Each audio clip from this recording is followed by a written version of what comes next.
take away the card this, so that apparently was ban-worthy for AT Gaming. So I'm wondering now whether after Doris's great performance in the last game, they're going to say Shen, or whether they'll take that Zac away. I'd imagine with taking that Zac there for AT that we will see a Shen over with KMT. I would definitely think so, but I don't know, like Xaxus with this whole champion pool, he plays a lot of Shen Zac is not a good team to go up against.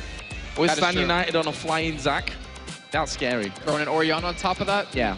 But I mean, he plays a lot of DPS top laners, so Kennen, Elise, Jace, and Aurelia. So I'm kind of surprised, I couldn't read my writing for a second, so I'd be a little bit surprised to see him pick up a Shen, but we've already seen it earlier on today with teams that normally play like DPS champions in the top lane, go for something safe like a Shen, because with what's on the line right now, at least KMT being one game up, they have a game that they could technically throw right now. So why not play something safe, play something a little bit comfortable, and then if it doesn't work out, then go more towards the way you used to play with that third game. Well, they want to lock that bottom lane in here. Celaver and SuperAZE saying, we want that Caitlyn Sona, and they're going to get that Caitlyn Sona. First two picks them that. Still leaves so much open in this one. Let's not forget the likes of Zed, who was banned in game number 1. He's open this time around. Will Janitin actually pick that up and take that away from Overpow? Well, still, I mean, we have Thresh and Shen waiting out right now, and we saw earlier on how strong a Zed can be, and it's pretty much like that every game. I mean, if you can get that 1 or 2 kills on him, then you can really start to do well, but it looks like AT Gaming, they're taking their time here. They're not exactly sure what they want to go for it. If that Shen does get locked in, we still technically could see a Shen jungler here, but what about Elise? I think it was banned What about once. Elise? Not being banned a lot today. Yeah, I think once maybe, and then wasn't picked the rest of the day. But we've been seeing a lot. I mean, obviously she's had change. She's had a big change, and big change. Teams still think that she's right up there pretty much where she was. But it looks like we're going to be seeing Varus again for Sliver, and also a Lissandra this time coming around for Janitin. I'm expecting. Yeah, and what's really interesting to see for me right now is, so in the International Wildcard Tournament, we saw a lot of Malphite. We saw even some Nautilus in there. You never see those two champions anymore in European LCS, or at least currently in the Challenger Series, because they don't value those champions as highly. Back at the beginning of the season of the summer split for European LCS, we saw a lot of Malphite, but he's kind of not really been there for the rest of the time. And right now, AT Gaming have a very strong team, I have to say. Yeah, I agree with that one. And you know, favorable champions where the game is right now, in terms, especially that Zac and the Lissandra, in my opinion. On the side, NASA's coming out for the jungle with that Renekton up top for Xaxus, which we see a fair amount of people going for Renekton against Zac. They kind of like that matchup coming in. Jarvan. And Jarvan. He hasn't been touched yet. Yeah. I'm honestly amazed to see that, because he was a high priority pick last game, and yet we're not seeing him this time. And you saw he worked out very well for AT Gaming at the beginning of the game, but wow, I'm just really surprised to see like so many of these champions just kind of go through. Yeah, Shen is still available, which tells me if it's got through AT here, they might want to go for something like Jarvan jungle, that Zac top lane, or they could just whip out an Aatrox, and I'll be wrong on all fronts. I would have been wrong too, don't worry. I would not expect an Aatrox. We saw Diamondprox running him just last week in the jungle. One game he did phenomenally well. The second game he against EG didn't really do that well, unfortunately, but will it be top lane or will it be jungle? That's what's so nice about having these two champions. You don't know where Zac is going to go officially, or for sure. You don't know where Aatrox is going to go. And I would imagine that Aatrox would be up against Renekton top lane. Yeah, I quite fancy that as well. The fact that they picked that Renekton into the Zac and then saying, okay, we're going to take Aatrox and move that up there anyway and see how we like that. For KMT now, time to pick their mid laner. Who are they going to go up with here against a Lissandra? Zed's still open, by the way, just saying. The thing about Zed is you can't really kill a Lissandra. Well, you can kill Lissandra. It's a lot of AD if they go Zed. Yeah, and your ultimate. I mean, it can be completely mitigated by her ultimate if she uses it on herself. So it wouldn't be, I guess, the smartest pick here. Maybe that's why we didn't see Zan bend out by AT Gaming, because they knew they wanted to run that Lissandra here. But that Ryze, we never see Ryze mid lane usually anymore. I think the only person I remember recently was Alexich back in week 7 or something like that. He ran at middle and he did dominate the game. I mean, he was 4-1 at the beginning of it, but still, you don't really see him there too often because he's not very fast. So it's really hard to kind of escape a gank there, and he really kind of punches the top lane. Well, it will be that Ryze actually locked in here for KMT. Obviously, they're on game point technically now after winning match number 1 in this best of 3. Now moving on to the red side, though, we'll see how they do there. And honestly, I really like the picks here for AT Gaming as well. I do. I definitely agree with you. And I think level 1, what we're going to see out of them is some very deep wards, because they want to not get countered by KMT's bottom lane. I think KMT wants to send Caitlyn and Sona against his Aatrox, keep him punished, because Renekton does really well by himself in a 1v2 under turret. And if AT Gaming can kind of get the advantage of seeing where that combo is going to go and then counter that exactly how they want to, that gets them off to a very strong start. But I definitely agree, like their whole lineup is just really strong. They have so much damage, they have so much inherent tankiness, not to mention that double revive. If we saw a Zillion come in, I would laugh even harder, but that double revive coming out of Aatrox and Zac. Well, I mean, we talk about inherent, awesome. inherent tankiness, and KMT have that as well. Nasus, Renekton, Ryze. I just remembered something. Go on then, share your pearl of wisdom with us all. The brothers ult combo with Renekton and Nasus, that means dragons will die very quickly, and I would almost guarantee a very early Baron coming out of KMT as long as they're not too far behind, because the percent damage you do off of it is just ridiculous. You shred through that Baron fairly early on. So getting underway here with our second game in this best of three.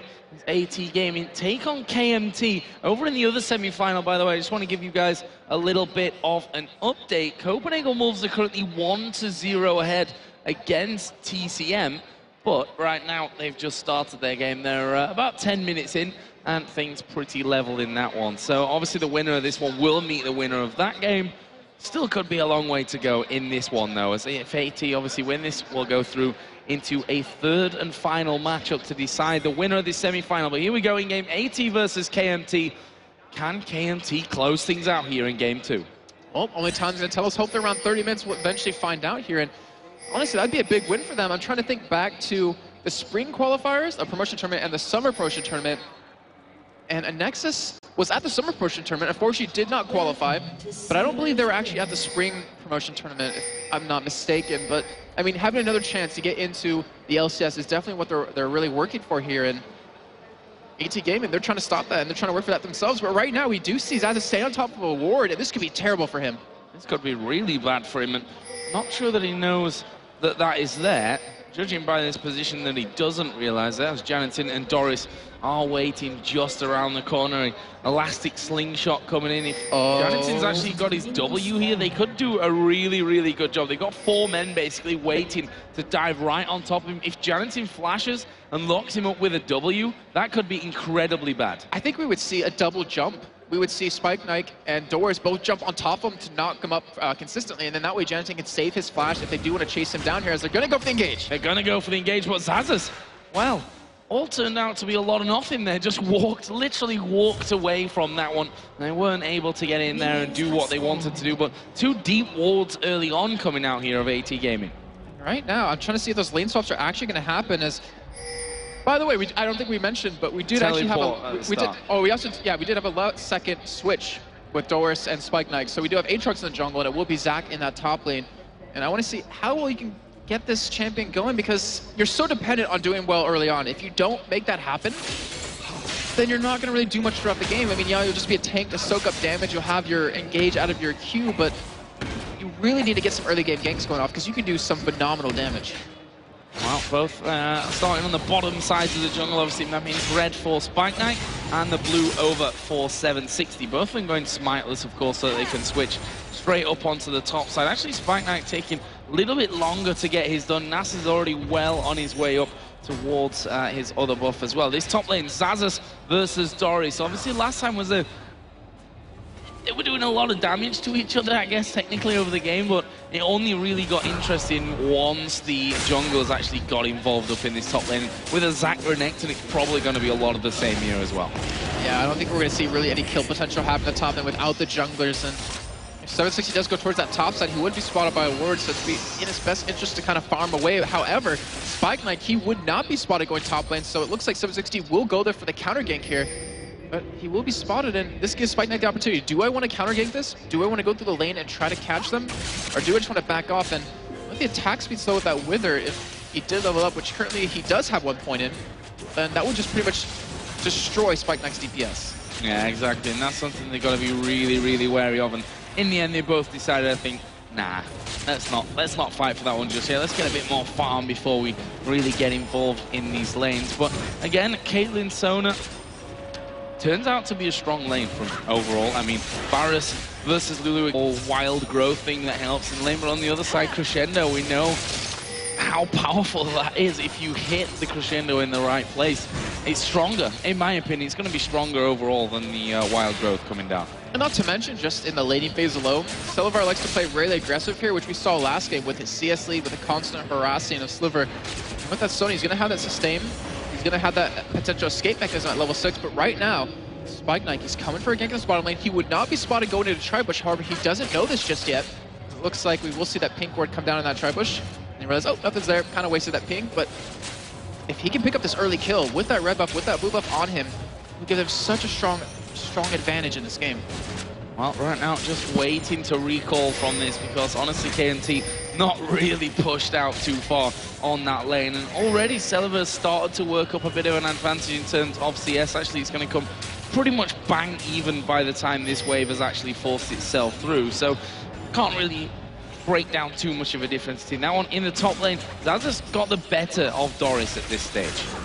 Yeah, I wouldn't be too surprised to see that, honestly. I mean, just because it's Renekton, he can farm pretty well, and I don't think really Doris can go head-to-head against him at this early stage in the game. Maybe around that level 7 point when he has ultimate and the extra damage off of his Q, but I mean, he's fine. He's comfortable farming up under his own turret because he can actually wave clear very quickly with the Zac. And then, of course, Ryze versus Lissandra in the mid lane. Ryze already working himself an early advantage, going for that Sapphire Crystal here at the start as Overpow. Is he going to actually catch sight of him? Here comes the claw. There is the jump in as well. Overpow's going to have to flash, but he's gone really low, but underneath the tower, he's turning around there for the Bloodwell, which I almost forgot myself. Very excitable I am for First Blood, which doesn't happen. But they did almost take Ryze as well. Yeah, they did. They got him extremely low right there, but he will have that teleport to kind of get back in the lane. That was a great job by Overpow to not panic too much. He was able to lock Spike Knight down there, and that means you won't be able to really go for any dives like that until quite a bit later on. And then I can really get excited. Yes. Yes, you can. Forgot about Bloodwell. Good old stuff. That Aatrox. Couldn't happen to us sometimes. So as we start to hit level 6 on these mid laners, must be pretty close to that one. This top lane as well. Doris taking a bit of a bashing at this point from Xaxus, who is continuing to keep that CS lead going for him and doing a really, really fantastic job. And as you said, those double, the brothers united ulti almost when it comes to Dragon may see an early Dragon, may force an early Dragon for this game. Yeah, I mean, that's what 760's been doing. He hasn't left the jungle once. He's just been farming up quite a bit here, and he will have that 6 very soon. And that does give them the opportunity to go for it. And they will have their AD carry support bottom. They still have, oh no, they had a pink ward onto SuperAZE, who just used it. And right now, with pretty much no wards being anywhere on the map that would benefit Overpow to teleport in, it kind of shows that they're just going to farm away, and Overpow doesn't really plan on using this anytime soon. And look at the advantage that KMT have got. This was similar in the last game, in the laning phase, just a pure farm gold difference that they've got going on. And it's working out that way once again, doing a really nice job of things. See that it's not massive amounts across the board, but it is an amount, as we are going to see them going in here on towards SuperAZE. He's only level 4. This is going to be First Blood, and it goes over towards Sliver. Brilliantly done. There's the danger of that Lissandra roaming for that first kill. And I love the fact that Janitin came down when he knew they had a pink ward there. He knew that it was just about to run out, so he wanted to take advantage of that by ganking right away, and ends up picking up First Blood for his teammate there. So great, fantastic First Blood out of him. Does get the assist, does have teleport as well, so he's going to be able to follow Overpow around the map, and 760 still in that jungle farming away. Yeah, getting himself closer and closer towards level 6. Not got really much to work for when it comes to that. Almost, in fact, hit it from that blue buff camp there, so he'll be getting involved sooner rather than later. There's Spike Knight himself, who is at level 6, has just finished off his red buff. Yeah, considering that 760 hasn't left the jungle, to not hit 6 that much earlier, actually even hit 6 after Spike Knight, kind of isn't a great sign, but he should be able to make something happen here. He's been farming up his Q quite a bit. I'm going to update you on exactly what it's at right now. Currently it's plus 96, so he's definitely getting there. He's doing a great job with making sure to stack that up. And Dragon, I mean, I would imagine that we would see that, and that'd be a huge advantage for KMT if they can pick that one up. However, it also could be a big failure if they end up losing it and they end up dying. Yeah, and That top lane as well, you know, Doris had a tough time, as you'd probably expect him to, against that Renekton. The thing is, he's survived, which is the important thing in that top lane. He's not given any kills away. He's actually done well to keep it within roughly 12-13 farm this entire time. So going well on that front from us. We are going to see Janitin here getting maybe caught out a little bit by 760 as he just follows the claw back home to safety. That's got to be so frustrating to deal with, especially as a Naz this one. We do have that flash, but we don't have any CC. I mean, you have that little bit of CC with your Wither, but that's kind of about it. You don't have anything really hard to lock someone down, and that actually might be a problem for KMT as the game goes on. However, they do have that Crescendo, they do have that Rune Prison, and they do have that stun coming out of Xaxus. So once again, a slower lane phase here. 9 minutes into this one. Scoreline 1-0 in kills for AT Gaming, but gold lead still over with KMT for what it's worth. Seeing the Spectre's Cowl coming in for Renekton. Is he going to head down? No, he's actually going back towards his lane. So it looks like they're not comfortable yet with thinking about a Dragon attempt. And one thing that really is nice about a Nasus as the game kind of goes on, and with a very high-pressure jungler early on, which right now AT Gaming has, is you have great wave clear. So you can defend a turret really well, but you can also push turrets very quickly. And if he actually visited bottom with the Caitlyn, they can push these turrets down very fast, and yet been very hesitant to right now, as we do see some good damage being taken. And I really want to know what's going through his head, because he has not left this jungle. He's just been farming constantly, and yet he's only 1 CS ahead. Let's have a look at the top lane there, because we've seen, as I said, the Spectre's Cowl picked up, plus the workings here of that Sunfire Cape, which already has meant that Zach has pretty much come off his turret completely for that one. Down in the bottom, we are finally going to be seeing a pink ward go down towards Dragon, so this could be the opening of the first Dragon of the game, and there is 760 going to take that one down at the back. What will AT Gaming do to react to this one? Will they come down and check it out, or will they just sit back and hope for the best almost? Aatrox is coming in there, doesn't have any wards to actually put in, but they should be able to get vision. Actually, they're moving down there on their own. They're going to have 4 men in the area, and they possibly might go for Dragon here. No? No. They definitely, I mean, it's still a possibility, but what this kind of shows right now, with that pink ward that came down to 760, taking all that vision away, it pretty much guaranteed that Spike Knight has to sit towards the bottom side of the map, because if he does show top, they'll lose Dragon, and he might not even be able to pick up the kill off of that with the slice and dice coming out of Xaxus. And now with them having that pink down, it pretty much makes it so 760 can't roam around into this top lane to go for a gank either, or even push a lane towards that top side. They will lose out on that Dragon.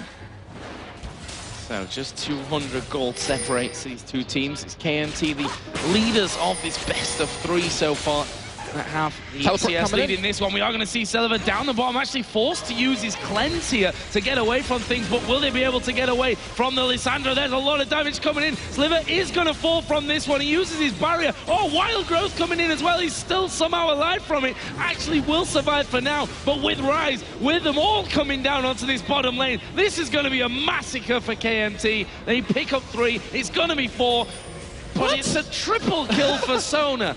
Sona. Why, Sona? Why? I think the real question is why They've got it, though. It's a triple kill for Good job, Sona. They're going to get a turret as well. And that was just a fantastic response out of KMT to pretty much call, all right, teleport, come in right now. Even though Celaver was the one to go down, he was able to get so much damage down before he died.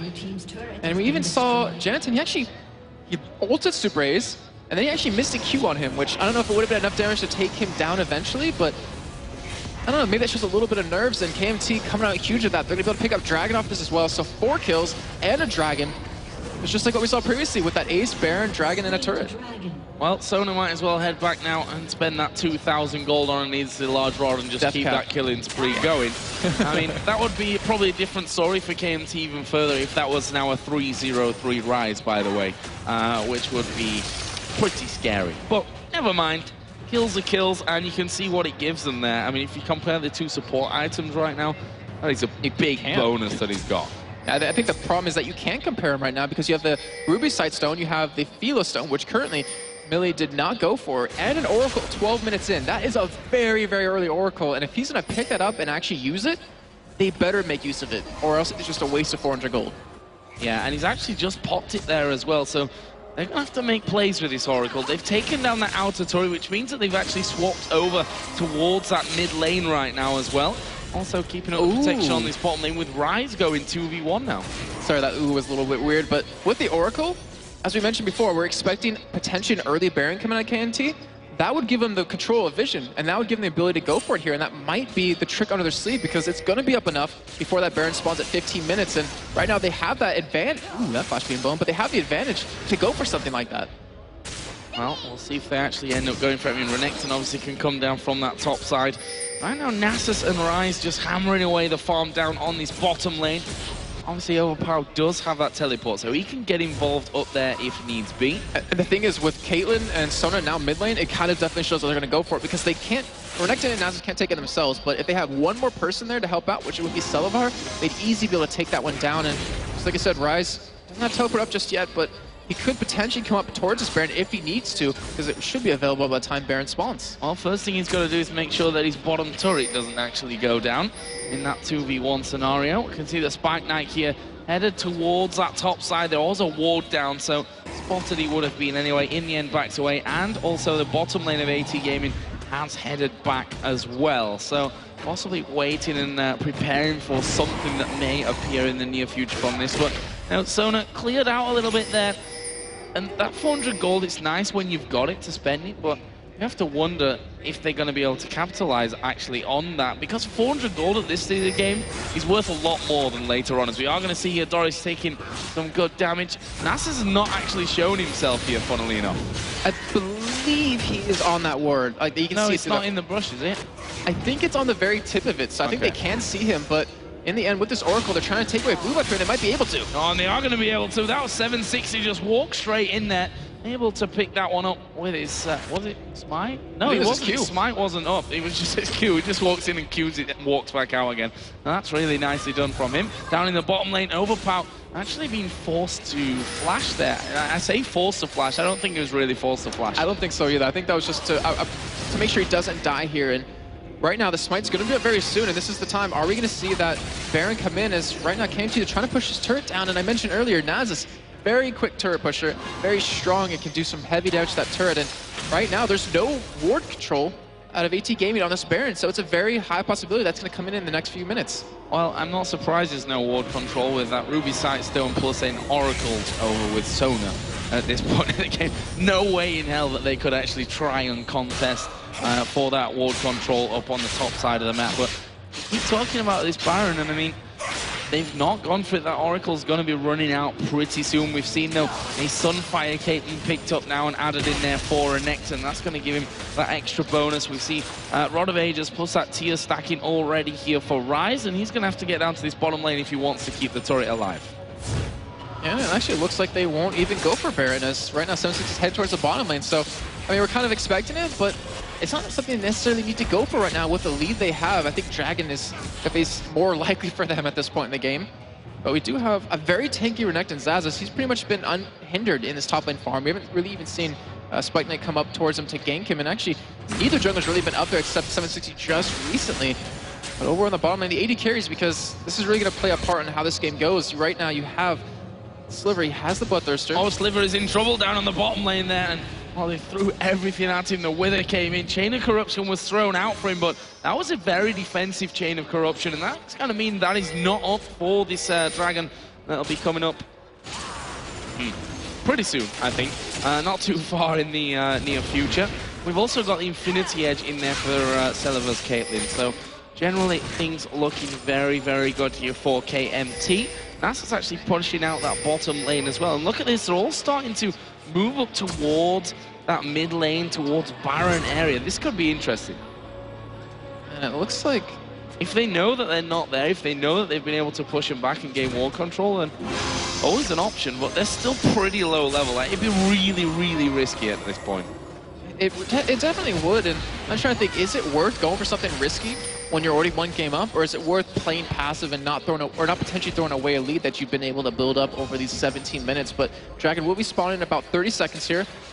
And I think that's their game plan. Take the Dragons, control the Dragons, which, you know, I talked about so much this last week during the last week of LCS, and how important that is, and how many Dragons you can take can directly correlate to how many games you're going to win, because of the amount of money you get, the amount of XP you get. And I don't know, a little bit of fear. You get in the heads of the other team because the other team knows, like, oh, what's the point of going for Dragon if they're going to take it every time? They're already taken 4 this game. They have such a huge lead, but Janitin getting very low. Yeah, this could be bad news for him. Actually, he's going to take the claw away and escape that one completely, which that just shows you how powerful this Ryze can be. Had a good time of farming. He's 1-0-3. There is that Dragon spawn that we were talking about. Renekton and Nasus with a Caitlyn there. That Dragon is not lasting very long. And actually, SuperAZE did pick up a second Oracle here, and he did a lot of ward clearing with the first one. Made that one pay for itself over. And I think that's the key with that first Oracle. Maybe you won't make plays from it, but if you at least let it pay for itself in terms of bringing back from the wards, then all good. And because of that, Mille Fiori was forced into one himself, so that 400 gold not going towards that Ruby Sightstone. He's going to need that extra health, honestly, to survive these fights, because he cannot afford to ult himself. He's got to keep his team alive, mostly Spike Knight as he jumps in. And right now, there's not a really huge CS discrepancy in either lane just yet. I mean, the biggest one is about 20 CS's bottom lane, and it's an Infinity Edge in the hands of Celaver. Well, it is 5,500 gold, as we are going to see Janitin taking good chunks of damage there, and we see his W onto Xaxus, like, hardly even effective with that Carl in there as well. Right now, AT Gaming, they're grouping up middle here. They want to go for a push on this turret. And not with a Ryze. Yeah, not with a Ryze, not with a Caitlyn coming up, not with a Sona there to make him sustain, and not to mention 760 going to be coming in from the side here. You actually should be able to catch Spike Knight, but are they going to go for a fight? Well, he can jump away from this one, so even with that Wither on him, which slows him down to crawling speed, not going to be able to really stop him. It is crawling speed, as is Lulu's Glitter Glance as well. Glitter Glance, that's a new one. But Xaxus here finally is going to be able to push down this top turret, as I say. That and Janitin comes in, but no real challenge for him. That will be turret number 2 for KMT of this game. And as we said, slow kind of progression to this one. Even though they have a good advantage, it's game number 2. They could win 2-0 here, and that's honestly the easiest way to go. I think it's the most comfortable way. When you've built up this big lead, big Baron plays, even big Dragon plays, sometimes not worth it. Yeah, it's a slow, but I think time and time again proven effective strategy in winning out a game. And look how much gold they've been able to accumulate just through all these global objectives they've taken. 2 turrets, 2 dragons, and they have a huge lead for 20 minutes in. And now it looks like they're going to put that gold to test here as they're going to start pushing down this middle turret. Overpow's pushing this bottom lane, since he's pretty much going to be left all alone, has that teleport available.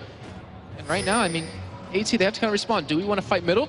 Do we want to send someone bottom to stop Overpow? And right now, like a Ryze is a very strong counterpick to Lissandra because you both have pretty much the same range, but Overpow, he has the speed from that ultimate. However, Lissandra does obviously have that claw to just jump over walls. Well, right now, AT again looking for objectives, moving on towards this middle turret. Only Nasus there to clear that one out. Currently, we are going to see Sona off to the side. Ryze is off to the side as well, and they may try and get in. There is the jump, actually. Spike Knight already taking a ton of damage, as we are going to see all the ultimates dropping in there. Wow. And look at Lissandra's damage. Absolutely massive. KMT, though, they're still alive with a good couple of important players at the back there, but it's not going to be enough to hold on to the turret, and that will be, in the end, just a 1-0, funnily enough, after all that damage. But there you see the danger of Lissandra when you grouped up and what it can do. I mean, I saw them all grouped. I saw them coming in. I was like, this is not going to be good. But I didn't expect that much to come out. And SuperAZE, who had those 3 kills, had a killing spree, ends up getting shut down by Spike Knight. SuperAZE, he did invest into the cooldown boost. It looks like he's going towards the lock of the Iron Solari. But right now, I mean, that was a fantastic job of AT. And that's what they needed to get back in the game. Just take any kills you can get and kind of not give anything away. And right now, about 5,000 gold behind. It's not really bad for them. Yeah, if we look down the CS, there's a 20 to 30 lead pretty much across the board if you kind of average those out in that top lane. Look at KMT right now.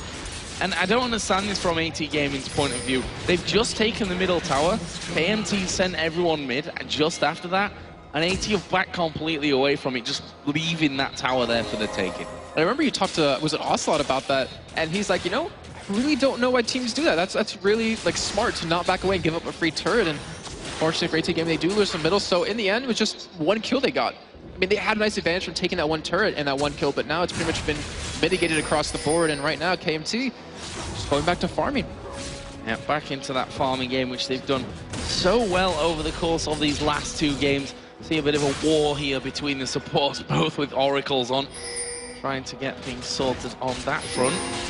Have a look at some of the items here. That's something we've not done for a little while. NASA's just bringing in that Aegis, so they're going to be the first team that get up towards that locket of the Iron Solari, which is gonna remove a bit of that group burst that we've just seen from Janitin's Lissandra during that last fight. That's a big thing for them. Spirit Visage as well picked up for both Renekton and for Ryze. So talking about reducing Lissandra's damage, that does the trick for both of them, alongside that cooldown reduction, which for Ryze is especially important. Oh, it's huge for him because, you know, with, I think it's about 30 to 40%. If you do get that, then you can do your perfect combo of the whole QW, QE, QR, etc., etc. And obviously makes his damage just go through the roof. But AT, they're kind of trying to bait in KMT here.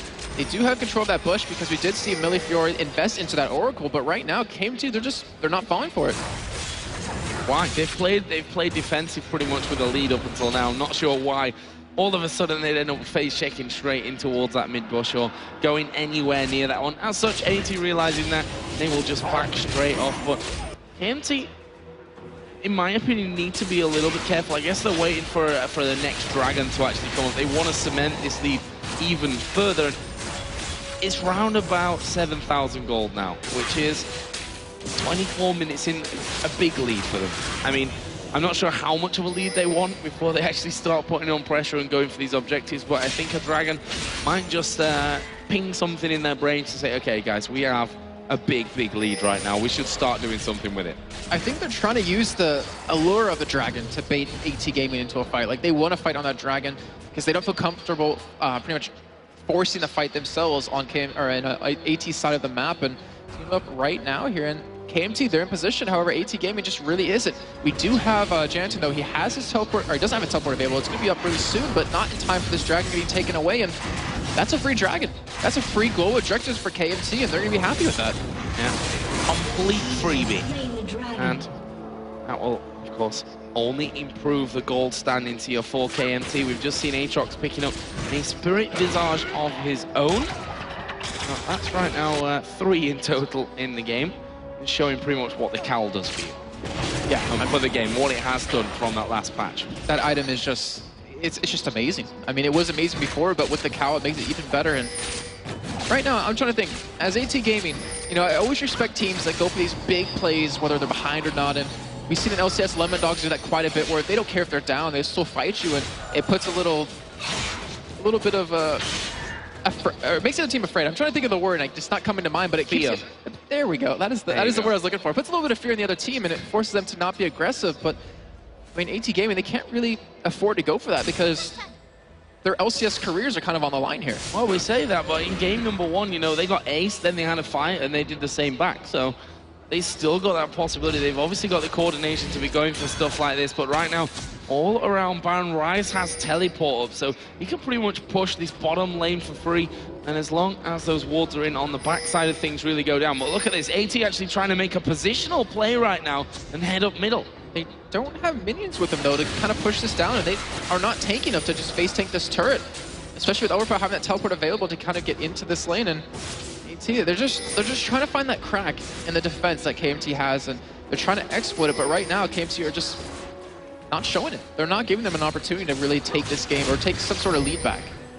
Well, we've seen a second Aegis picked up, so we're going to have the pocket lockets here coming out for KMT. We'll see how that steads them in the next fight. Spike Knight tried to dodge that one, but it got through anyway. Somehow here comes Zach as well, but it looks like we are going to see them going in for it. Ult is running for Renekton and Nasus, and look at that damage coming down. Doris here bouncing at the back, but he's not really achieving anything from that one. Knight is going to be finished off. Overpow picks that one up, and that's 2 kills already. It's going to be 3 here once Celaver's actually finished. Wow, Chain of Corruption coming in, cleansed away, and Celaver's going to heal up there from the minions. Heal comes in from SuperAZE as well, and that is a 3-for-0. And it was really only Celaver that lost any HP from that. Like, the others lost nothing almost. Yeah, and right now he's able to heal that right back up, attacking from over the wall. And you're seeing AT Gaming, they have to give this one up. I was thinking maybe they want to try to contest it, but with how healthy everyone at KMT is, minus Celaver, there's no reason for them to go for this. There's no reason to lose out on anyone else. And that will be the first Baron of the game going over to KMT, and it takes him to over a 10,000 gold lead here, Joe. Yeah, we got 2,200, 2,300 gold for Renekton to spend at this point, 1,700 for Caitlyn, and 1,000 for Ryze. So similar, it almost feels like a bit of a replay from that last match. You know, the lane phase kind of long and drawn out there with AT doing well, but KMT at the end out farming them somewhat. And then when it comes to these fights, big deficits for KMT. Wouldn't surprise me now with this Baron on to see KMT not really do anything with it. Next time they fight, an ace coming out for AT. Head back, and then the game will finish, just like it did last game. I don't think this one was an opportunistic Baron, though. I mean, yeah, they got a couple of kills, but I think they want to do something with it, or at least I hope they do, because why not? You're 10,000 gold up, you're completely ahead in items. There's no reason to not start pushing some turrets down. They still have 3 outers to take here, 1 middle, 1 top, and 1 bottom. And I mean, they're just so far ahead overall. Like you see Caitlyn, Infinity Edge over right now on Tavares, and has that Phantom Denser done as well. So, all they have to really, I mean, all they can really do at this point, AT, sit back a little bit, soak up as much farm as they can. We can see Zach doing that in the top lane. He's the one with the real deficit when it comes to CS, actually, across the board. 193 to 274 right now. And considered he was the one leading CS in that top lane in the game just prior, and it's really hurting him. We saw Xaxus just do so well in the beginning of the game. And right now, with the amount of globals they've been able to pick up, I believe that's 3 dragons now, 1 Baron, 3 turrets. He gets a lot of extra gold income, even though he's already almost 100 CS ahead. Okay, so just a quick update from the other semi-final. TCM actually took down the Copenhagen Wolves in game number 2, so that one's going to a 3rd and final map. In this one, I've got something to read out to you. So this is actually the chat log right now. Locket the Einslari, Phantom Dancer, Aegis, Locket, Last Whisper, Archangel Staff, Rando in Zone 1. Pretty much all big items, and they were all for KMT. There's not a single item being picked up between the first one and the last one in that list, and they've all gone over to KMT. And if you look at the gold leagues, over 10,000 now. This game is a matter of time before KMT start to really push to make that lead not only count, but go for the win, is what I'm trying to say. 1-0, massive gold lead here in game 2. They're gonna have to slip up to lose this game now.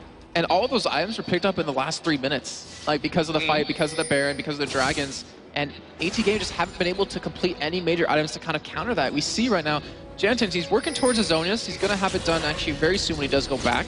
And you see right now onto Celaver, he wants to get that Phantom Denser done, but right now, I mean, they're not being choked in farm. So looking for them, they can, at least do that, because KMT's pushing all the lanes in, so they have the ability to farm that up. But with a Baron up KMT, if they play their cards right, they can force someone to go clear out a wave or a lane and then just completely kill him and take turrets right off the back of it. So, I mean, if you look at some of the items in there, the Abyssal Scepter, obviously, got to get rid of 20 magic resist of everyone around it. Then you've got 2 Spirit Visages in there, plus a Negatron Cloak, which on its own is 40 for Nasus. Like, they're the 3 guys that are really up close and personal that Abyssal Scepter is going to be affected. So that's pretty much countered out of the game. Like, that really doesn't offer that much to the fight, apart from obviously the stats that it gives you directly there with the AP and that magic resist for yourself. So that just shows you how much of a tough time it is. But there is Celaver getting caught out of things. Didn't quite catch what actually happened there, but he's down and out, and that's the kind of thing that AT have to do if they're to have a chance of coming back in this one. Yeah, I mean, that's all they need. One little slip up from KMT. You just mentioned it prior. Like, if AT's going to get back in this, KMT has to make the mistake, and AT needs to be able to really follow up off of that. But right now, Overpow, the slowest split pusher in the game, Rise, going to be able to take a turret bottom lane, so it gets the first inner one of the game for them. In the meantime, AT, they're just going to potentially push a middle here, maybe go for a inner turret of their own. They've got nothing though. Minions are still down there. 760 as you can see on this top side. Now this Nasus able to clear out things very quickly at this stage of the game. We have seen Zhonya's Hourglass picked up for Lissandra and played the Ruin King for Aatrox as well since that, so that adds in nicely. And right now we actually do see Fernaz, update that for you guys real quick. Plus 351 on his Q, so he hurts quite a bit, not to mention the ultimate and how tanky he is as well. And it's kind of weird, Celaver, I think that's the 2nd time he's died in this game in terms of just being overextended and just getting blatantly caught out, and hopefully he's able to really calm down, take a second, like, realize they're really close to being into the playoffs here, but also if TCM wins that next game, they're going to be in the qualifier or the promotion tournament coming up next year. Yeah, and that's the big thing. We talked a lot about that one earlier on. Well, I'll cross that bridge, I think, when we actually come to it. But getting into the finals is obviously the main priority for both of these teams right now. And you have to say KMT are the ones looking most likely to be able to squeeze that one through after game number 1 and in a convincing fashion. And game number 2 now, let's call it a 13,000 gold lead for them.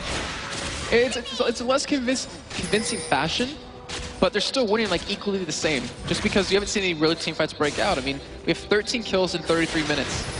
That's pretty low considering the games we've seen earlier on today. But right now, Spike Knight, he has that Blade of the Ruined King gun, he has a Spirit Visage, but I don't think he's taking enough to really deal with the team yet. I mean, he doesn't have any sort of armor. He needs like a Random Wind's Omen, which right now Celaver doesn't even care about because he has that Last Whisper down. Yeah, Last Whisper in there. He's going to build himself up a Banshee's Veil as well. Even more safe. There's a Void Staff now added in for Rise on top of that Archangel Staff, or the Zerus Embrace, that it actually is a Rod of Ages and a Spirit Visage. So, good stuff across the board. And as we said, AT, they can only sit back, farm up as much as they can, get as many items as they can, and hope that they can catch KMT making silly plays. Yeah. Which happened in that last game. I mean, I'm not going to call it a silly play, that last game where AT actually won a big fight. It was just really well played. Positioning, everything was really right for them on that one, but they need that again. And I'm actually really surprised that KMT's not forcing any objectives. And they have a Caitlyn, they have a Nasus, they're tanky enough. Right now, the only one that can really dive, well, they have 3 people that can dive into the backline for AT. You know, we have Zach, we have Aatrox, we have Lissandra, but they're still being very hesitant to go for any sort of siege right now. It seems like they want to have a 6-item build before they finally go for that win. And that's fine for AT Gaming considering they're behind. I mean, when they have 6 items, they're going to have like 4 or 5, and we'll have enough damage at least to really fight. Yeah, to put up a fight to them, and if positioning-wise they come out on better than that, and that's what we'll say, safe is better safe than sorry. But that might not be, if I could get it out there, I don't even know the phrase I'm talking about. If they can actually get, if they do that, it gives AT naturally a way back into the game. The longer this one goes on, the longer the AT they'll have a chance to actually come back and do something in this match to challenge for this 3rd game in a best-of-3. There was a game that Meet Your Makers did a couple of weeks ago. They had a 20,000 gold lead, and they had like a 10,000 gold lead for a long period of time, but the thing is they were hesitant to really end the game or to go for any fights, and because of that, the other team, I think it was Lemon Dogs, if I'm not mistaken, were able to pretty much get enough gold to pretty much come back and have that ability to one-shot Chara at the time, who was a Twisted Fate. And right now, the same thing's happening in this game, and KMT, the thing is, like, this is something, they can consider this practice if they do win this game, and right now, I don't think TCM or Copenhagen Wolves would let this slide. As in, like, this much stalling, like, they would try to take advantage of this and come back and punish them for doing it. Yeah, I agree with you on that one. We can see that Rise, at this point, is down in the bottom lane. He is still pushing. Rise, obviously the split pushing machine that he is not, is doing a great job of pushing that one. And actually got a decent amount of damage down onto that inhibitor turret there as well. And he's got that teleport available. It is Janitin who's gone down there as well to try and challenge him because he has that teleport as well. Rise is actually running home guard boots here. So if he was to recall and then teleport home guard in, that's when he becomes really scary. Yeah, I'm thinking back to Alex Itch, who played Rise a lot earlier on in the split. I think towards the end of the spring split too, where he would do this exact same thing and it would just catch teams so off guard. They wouldn't be prepared for it. But Baron, it is up again. And it looks like AT Gaming, they cleared all the vision. They kind of maybe wanted to go for it since they do see the Overpow's bottom, but I'm not sure they have the damage to take it down quick enough. No, I'm not sure either. And we've just seen how the AoE ultimates alone of Xaxus and 760, they just absolutely rip through you.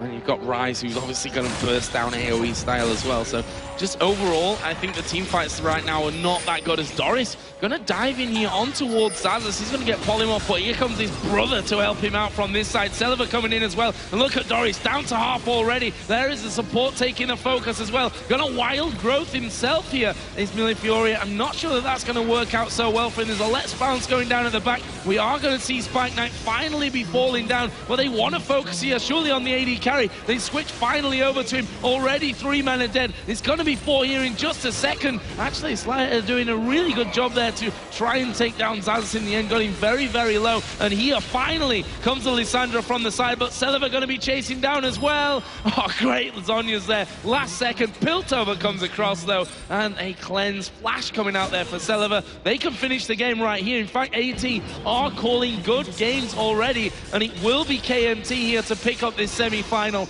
in a 2-0 fashion, where they'll go through to tomorrow's final to meet either the Copenhagen Wolves or TCM. Yeah, fantastic job overall throughout the game. They just played solid throughout the entire time. It wasn't flashy, but it was a solid victory nonetheless, and gotta give them credit for it. They had a huge lead at the end of the game, approaching 20,000. but the win, that's all that matters. It doesn't matter how you get there as long as you pick that one up.